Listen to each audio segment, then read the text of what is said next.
Hi, it's Laura at Aquamarine 18 Tarot and Books. Thanks for stopping by my channel today. Welcome or welcome back. In this video, I would like to share a walkthrough of an oracle deck that has joined my collection fairly recently. This is the One with the Earth oracle deck, and it is created by Kim of Abundant Life Tarot right here on YouTube. It's a deck that is available through her Make Playing Cards shop. I will link below to where you can find this as well as Kim's other decks. I want to go through this walkthrough beginning with just kind of the technical specs of the deck, I guess, the cardstock and all of that. And then I want to go through the deck in what I'm kind of thinking of as categories of cards that are in it. This is a deck that features nature photography and keywords. It does not come with a guidebook. It's one that you work with completely intuitively. And when you buy this deck, it comes in alphabetical order. But what I've done is I've worked with this deck, and in preparation for this walkthrough, I've gone through and kind of put the cards into groups that I think make sense to me to talk about together, and that I think give a good sense of the overall kind of feel of this oracle and what it covers. I find that looking at decks in this way, particularly oracle decks that don't, at first glance have any kind of system necessarily, it gives a better sense of the overall feel of the deck than just going through them, alphabetically. So I would like to go through that, and then I'll show what this deck looks like with a couple of different decks that I've tried pairing it with. I love a nature photography deck. So this deck is, again, an oracle deck. It is 78 cards, and it is in tarot size, and on Make Playing Cards it is offered in the standard smooth cardstock. So really in the hands it feels just like a tarot deck from Make Playing Cards, if you're familiar with that. It comes with a plain tuck box from Make Playing Cards. These are pretty good tuck boxes. They have the nice flap there that lets you get the cards out easily. I will be putting it into a nice bag, but the tuck box is fine for storage. And I really chose this deck, it was on my wish list for a while once I saw it. I chose it not only because I love nature photography decks, as you know, but also I think that it has a really nice balance overall, which I hope to capture in this walkthrough, of humans and other parts of nature, and humans' relationship with nature. A lot of kind of earth-based or nature-based decks either exclude humans entirely, I find, or they focus on a very particular area of nature, for example, a plant deck or an animal deck. Whereas this one, I think, is an interesting kind of encapsulation of nature and our relationship with nature in a broader sense. So I'm really enjoying working with this deck. The first set of cards that really jumped out at me that we could consider together are 4 that cover times. Oh, they're not going to fit. Okay, I'll put them this way. We have dawn, daylight, night, and sunset. So these clearly, to me form a kind of a group. And when these come up in a reading, you could certainly think about them quite literally. If you're asking about when something is going to occur and one of these comes up, it's perhaps a fairly, a fairly clear answer. If it appears in a larger reading, it could indicate where something, like when something is happening. I also think that these are really, evocative of particular kinds of experiences, right? Like these feel like very different atmospherically to each other, right? So turning up in a reading, they could give those different kinds of angles on a situation.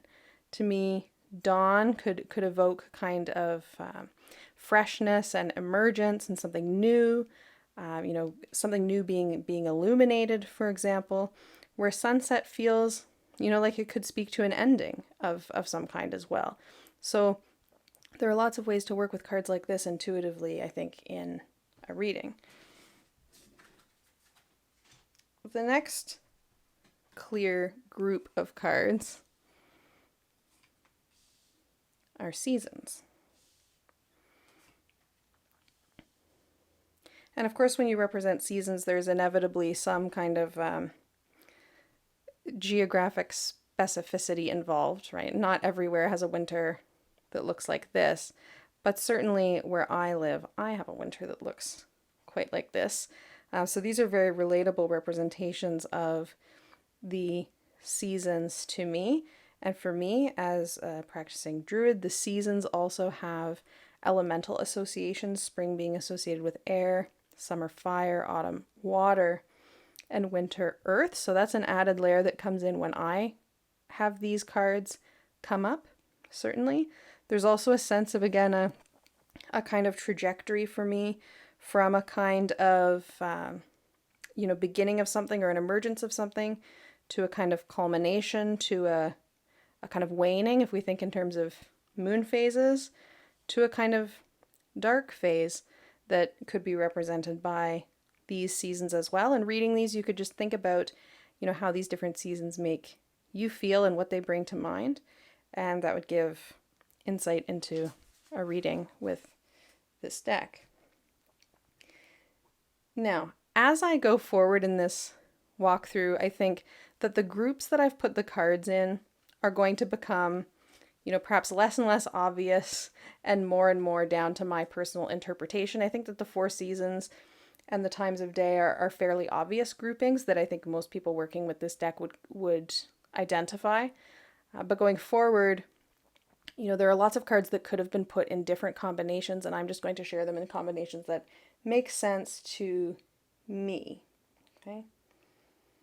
And the next 8 cards that I will show are cards that I see as depicting weather. So we have fog, storm clouds, lightning, tornado. I'll zoom out a little bit here so that we don't miss anything.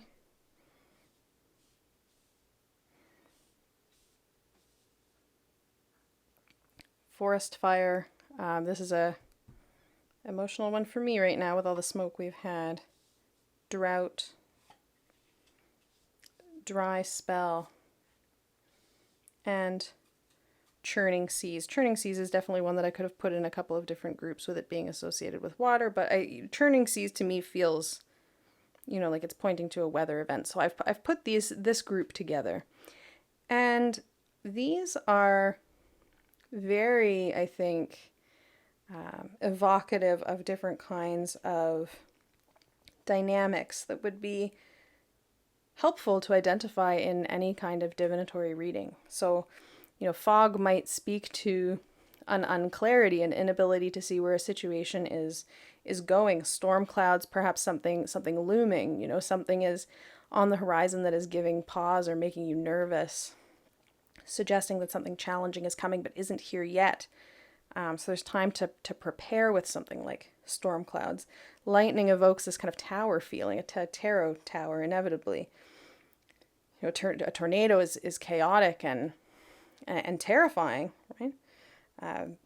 There's interesting, I think, nuance between cards like drought and dry spell. Dry spell feels shorter term to me than drought. Dry spell feels like it feels dry, but water's going to come. Drought is a real, to me, lack of something that is vitally needed, right? That is vitally needed for life. Drought is very serious. Churning seas feels very disorienting to me. Inevitably, this to me feels emotionally tumultuous, in particular because, as a tarot reader and as a druid as well, water is so associated with emotions and spiritual life. The churning seas just feels really agitating of emotions and feelings. Forest fire for me, I'm in central Ontario. We've been dealing with serious smoke issues on and off of late. The closest fires to me, I think, have been about 45-minute drive from where I am. You know, forest fire is an emotional card for me to come up right now because the smoke byproducts of the forest fire are really such a visible sign of climate change where I live right now. So it really feels a challenging one to come up. So this is a group of cards that I think is a really interesting one. Next up, I've got some sets of cards that for me depict something like orientation. These have to do with paths, with movement, how we move in the world, and with perspective. So the first group here I want to show has to do with paths. And we have Dusty Road, the path of the ancestors, the path, the beaten path, and railroad tracks. And I really like putting decks into groupings like this because I feel like this helps me when I'm getting to know a new deck where the nuances are.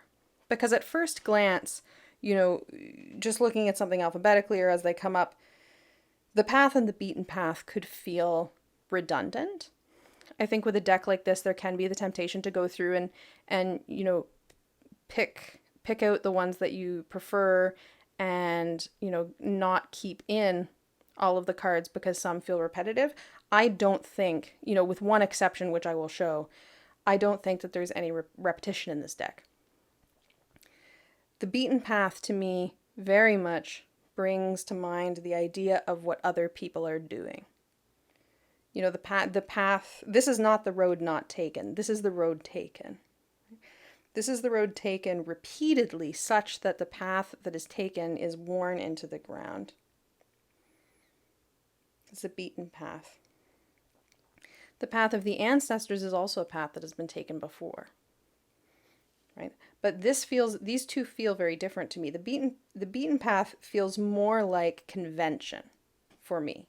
It feels more like going the way that everybody else is going and following what other people are doing. Path of the ancestors doesn't necessarily feel that way because so much of what we could think of as paths of our ancestors, right, are not the current beaten path at all.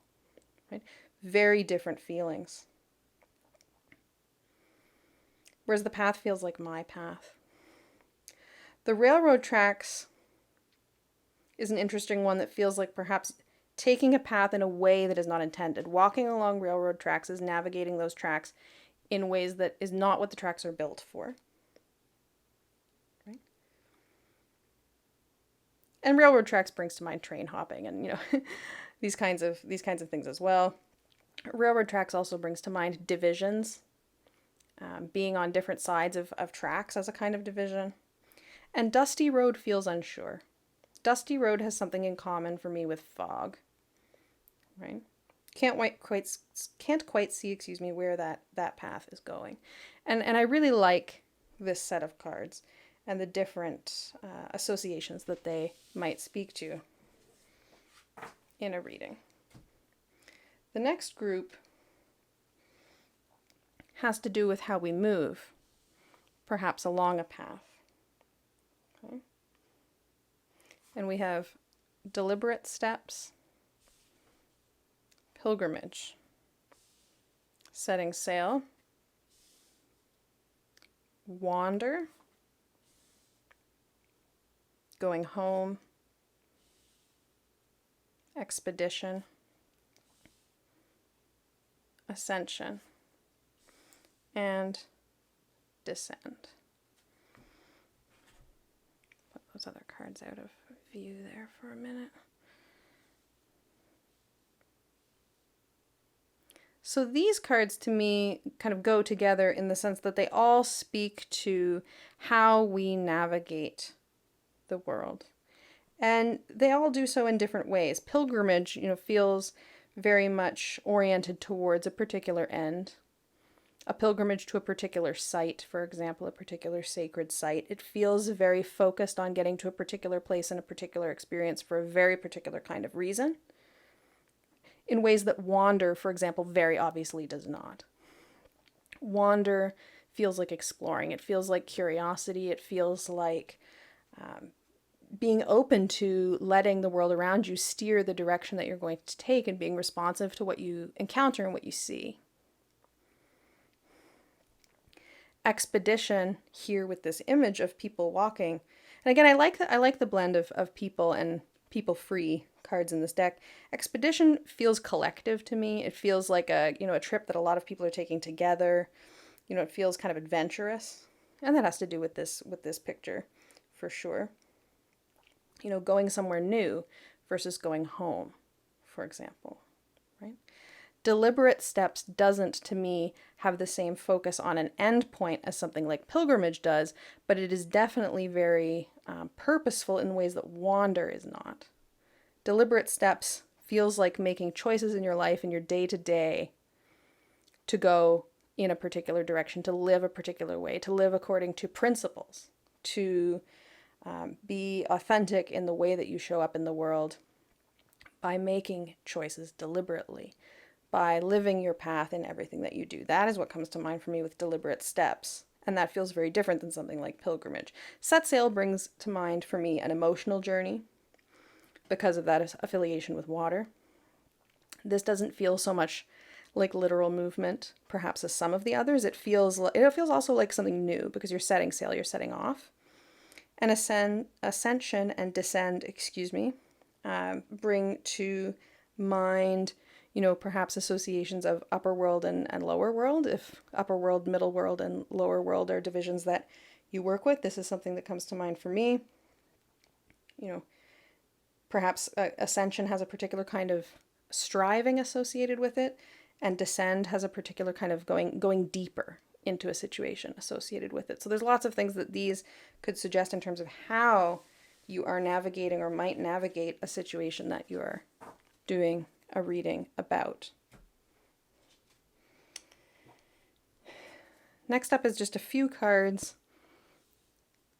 that feel like a group to me, and some of the groups, of course, are groups that just didn't really go anywhere else.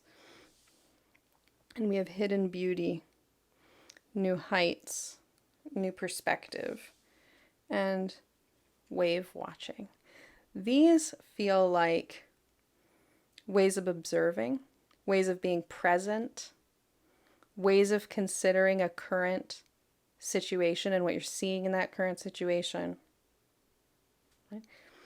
This could, if it turned up, depending on the kind of reading you're doing, of course, this could be an invitation to look at something in a particular way. Right? Find the beauty in the situation. Take a new angle on the situation. Again, water is always kind of spirit and emotion for me, as well as relationships to some extent. So wave watching invites to me a particular kind of attention to that kind of area of life, of the cups suit, right? And of course, what comes up beside these would give an indication in your reading of how to interpret them, right? Maybe there's a suggestion that going for a wander, like just letting yourself explore, will mean being able to find some hidden beauty in your neighborhood that you've never seen before, right? So there's lots of ways that these could show up, I think, with the other cards in the deck to give something interesting. There are quite a few cards that are depicting what I would call natural settings, for lack of better language. So here I've included beach, cave, desert, swamp, and the only one that I think is really a bit repetitive, and that's because there are two swamps here. Okay. Valley, lake, volcano. I'm going to put waterfall here as well. I think this is the biggest group that I have to show, so I shouldn't run out of space. So these are all, for me, and I love reading with landscape decks as well for the same reason. These are very kind of evocative of different feelings, and can answer a lot of different questions, I think. Volcano speaks to something explosive, something volatile, something that's going to create a massive change in a very potentially short time span. Right? Valleys are created over very long periods of time, conversely. Right? Certainly desert and swamp feel very energetically different when we think about presences of perhaps fire and water. Waterfall speaks to something kind of tumultuous as well, potentially. You know, for those of us who've gone down rapids and sunk a canoe or two, you know, a waterfall can be something to watch out for. It's also something stunning, right? Something so impactful, something so refreshing, depending how it shows up in your reading. Cave, for me, as somebody who's very claustrophobic, is a tough one. Caves are tough for me. I would not want to go into that card. This looks like a card. This image looks like somewhere that I spend a lot of my time. Several somewheres, in fact, because I live in a lake region. Right?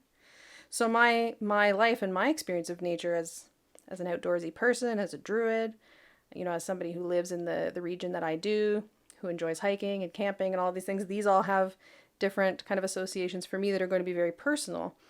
And so my reading with these kind of cards, I think, will inevitably come up differently than somebody else. You know, if you live in a desert, for example, you probably have much stronger associations with that. I don't know that I've ever spent any time in a desert, so my way of reading that card is going to be informed by that. The two swamp cards, I think, are interesting. You could take one out. I think it's kind of a nice inclusion because maybe one of these, you know, these have quite different trees depicted. Maybe one of these looks more like the swamps where you live than the other, and you could pick on that basis. Or you could leave both in if you wanted to. They're both beautiful images. I have not had a scenario where both have come up in a reading together, but that could be interesting. Now, separate from these, I have considered more clearly human created settings. This could be commune, a verb as in communing with nature, or commune. I'm choosing to experience that card as commune, like living in a commune, perhaps for the purpose of communing with nature. But you know, you could read that either way, and with no guidebook, there's no suggestion that it has to be one or the other. And I think the picture could easily go in either direction.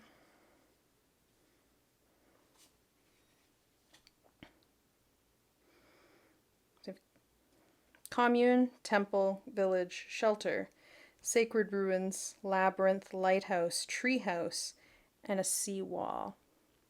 These are very clearly human constructions in all of these cases. Now, of course, you could find shelter in a natural formation like a cave, but this very clearly depicts a human construction, right, as a kind of shelter. A seawall is a structure that holds back water, right? That's interesting when you think about the associations of water with emotions, certainly, kind of putting up walls. Right? I recently read a book which focused on a lighthouse as a setting. And so the lighthouse card brings up all kinds of ideas. I blame Kelly Fitzgerald for that because we read The Lighthouse Keeper's Daughter together. And so that one has some extra meaning for me now. I like the inclusion of both sacred ruins and temple. Right? They have different time scales attached to them, I think, which is interesting. And village feels different than commune, even though, you know, the imagery could be perhaps similar. And so these could turn up in a reading, indicating all kinds of things, depending on what they turn up with, right? A lighthouse might have to do with getting a particular kind of vantage point on a situation. It could have to do with looking for a beacon of hope, looking for guidance, being guidance to someone else. looking for an indicator of the safe or unsafe way forward. Shelter could speak to what keeps us safe, what makes us feel safe, our homes. A labyrinth could be a challenge, but a labyrinth can also be, meditative, supportive, personal practice as well. Lots of ways to read these cards. Now, I've got another group that is related to this, and partly I didn't want to run out of space to show the cards. And here I've got vineyards, rose garden, garden, and lavender fields. I'll put them like that. And so these are definitely all cards that represent human workings with plants, that represent cultivation of different kinds, right? Vineyards makes me think of wine, cultivating, particular kind of experiences that I might associate with wine, right? Garden feels, fertile, harvesting the results of one's labor. Right? Rose garden, roses bring to mind love for me, or romance, is just a kind of, I think, probably pretty stereotypical association. So maybe this has to do with, cultivating particular kinds of loving relationships, or putting some work into a loving relationship. Lavender, I love this image. This image will be familiar from the Naturescapes Tarot. There's lavender fields really close to my house, just down the highway a little ways. They're a really beautiful place to go. And, so this, depending if you have particular associations with lavender, or if you work with lavender in your practice, maybe lavender fields mean something very particular to you. Certainly, my having visited that place and had the experience that I did will impact how I make an association with this one. Now, we also have a few that represent plants in a way that is less cultivated, we'll say, than those ones. And so that would be tree, succulents, thick of the forest, and land of the trees. And a lot of these cards, there's not really mountains like this where I live, but certainly this landscape of forest is very familiar to me where I live in Ontario. Tree, I have lots of feelings about, because as a druid, trees are very important to us, right? Thick of the forest feels difficult to navigate. Thick of the forest feels challenging, potentially, being, feeling lost, right? The thick of the forest is a magical place, but this image, being as dark as it is, can make it feel a bit scary in ways that Lands of the Trees, for me, doesn't. Right? Land of the Trees feels like a nudge for me to get outside and reconnect. Very much so. Succulents reminds me of my grandmother, who loves succulents, which is, again, a very personal association. And I think that this is a deck that lends itself to those kinds of associations. Succulents very immediately reminds me of my grandmother, which probably succulents don't remind most people of their grandmothers, but there's that.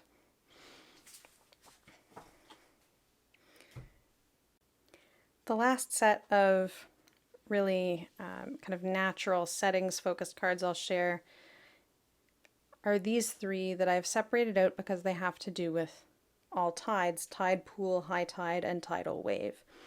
I've never lived anywhere where tides were vital for me to know about. I've lived around large bodies of water, but only lakes, the Great Lakes in particular, and now I live in a lake district with many small lakes. I've never lived on an ocean. I've spent some time on an ocean, in vacation contexts, but I've never lived somewhere where paying attention to the tides, was a big part of my life. So I think these are cards that I'm going to have to spend some more time with, discerning what my strongest associations would be. Certainly tidal wave, speaks to something coming, to me. Tide pool, I just think of so much life and the different kinds of life that live in a tidal pool, different small kind of sea creatures that are so interesting. But I'm sure that I'll come up with more as I work with this and as I perhaps read a little bit about tides and about what high tide is like, for example. So 3 beautiful, beautiful images. And I like that there's, some extra water images in the deck. Not extra, there's different variations of water in the deck, just as there's different variations of plants or forests to give that nuance. The next set of cards I'm thinking of as kind of mindsets, we will say. And so here we have anchored, grounding, daredevil, illumination, hide, and submerge. So these are an interesting set of cards. I think for a lot of us, we will have a sense of what it feels like for us to feel anchored, perhaps anchored to a place, or grounded, or ungrounded for that matter. Daredevil is a fun one. In a reading could suggest taking a chance, right? Illumination for me speaks to learning, speaks to illuminating a situation with knowledge or with insight, shining a light on something, paying attention to something that perhaps you have been ignoring or not wanting to pay attention to because it's easier not to. There's a lot of things that could speak to in the context, again, of course, of a reading. The hide card, if you can't see it there, somebody is hiding behind this tree. So you just see the hand there. Is interesting. And it could be identifying, a place where you're hiding and not showing perhaps everything about yourself or all of the skills that you have, something like that. It could have to do with there being some sort of hidden factor about whatever it is you're conducting the reading about that you're not seeing. Really interesting. Submerge again, all the water cards feel emotional to me. This image could speak to getting lost in one's feelings, right? For better or for worse.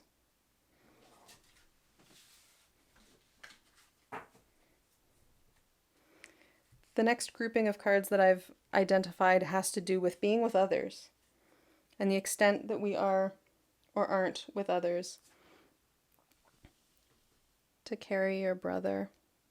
This is one of my favorite cards. I think that is just so beautiful. Together. Solitude. Peace.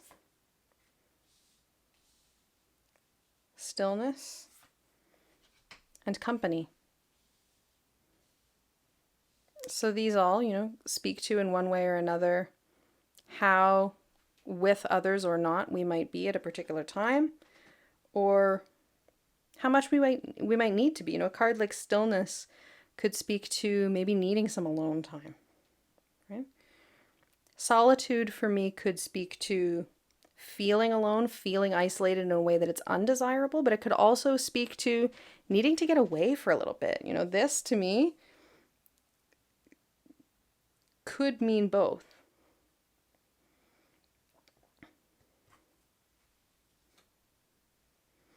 Company. I like that there's different species in the image, and it's not just a crowd of people. Finding company, being surrounded by others. Really pretty. Together could speak to a romantic relationship, could speak to a familial relationship. Together could be all kinds of things, right?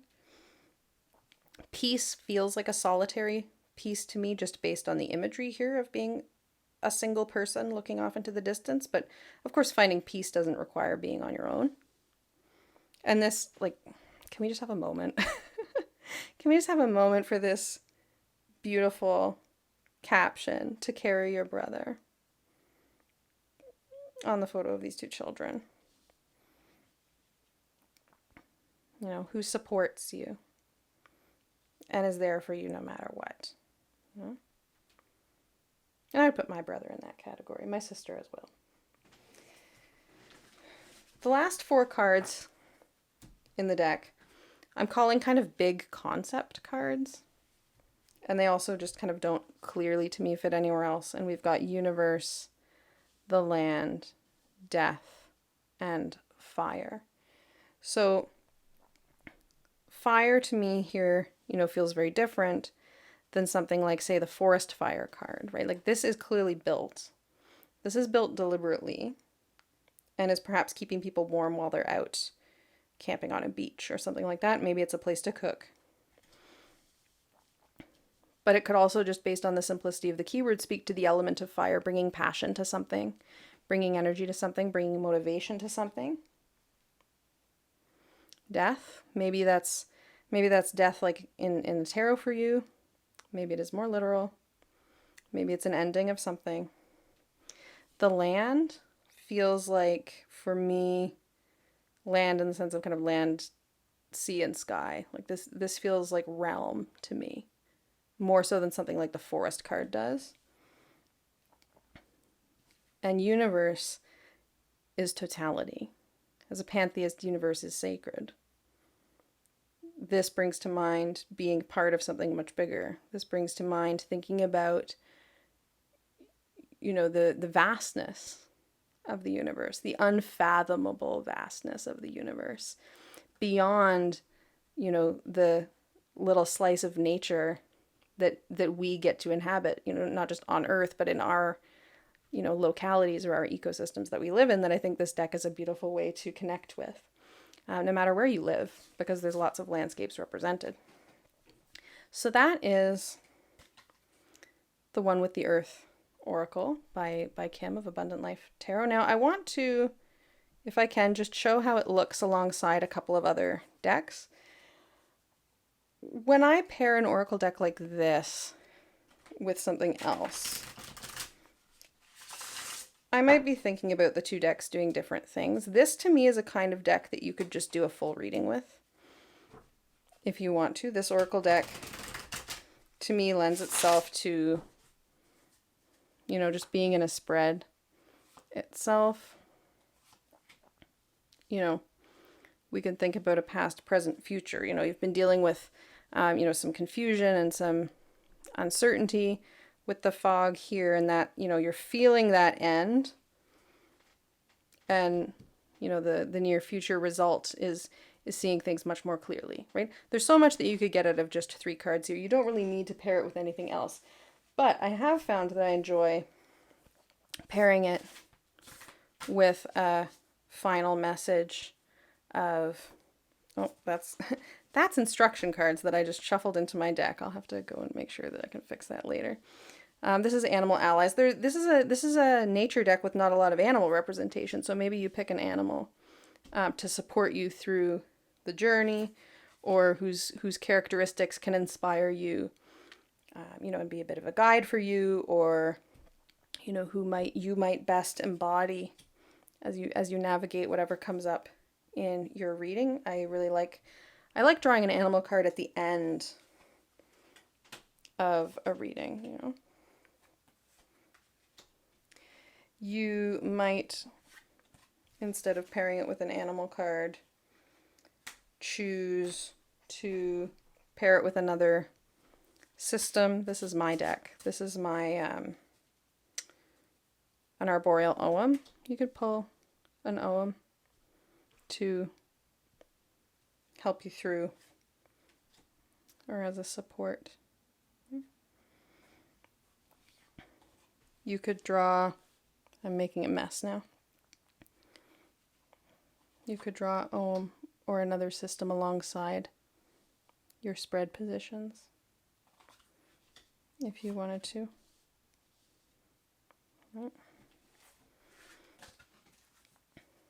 Lots of options there. You may want to bring in, a message from spirit, a message from the universe at the end of your reading. So maybe you have a reading. I'm just putting 3 cards, but partly because they fit on the screen, to be honest, but maybe you have 3 cards reading for yourself, and then you want, a final message from Spirit, and you could pick something from a deck like the Iami Oracle by Aminat Oladipo, this beautiful deck. These look so beautiful together, I think.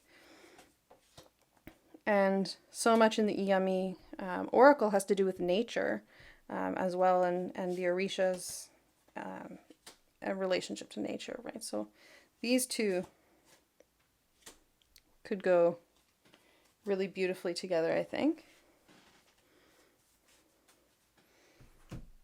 And of course you could pair an oracle reading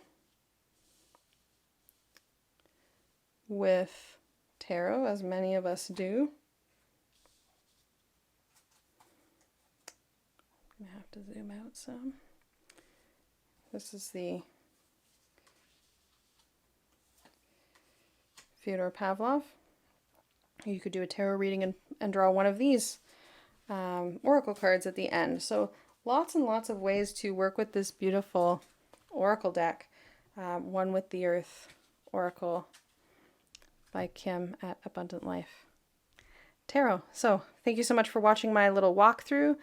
Do you have this deck? Have you worked with this deck? Let me know in the comments. Thank you again so much for watching, and I wish you all a fabulous day. Bye.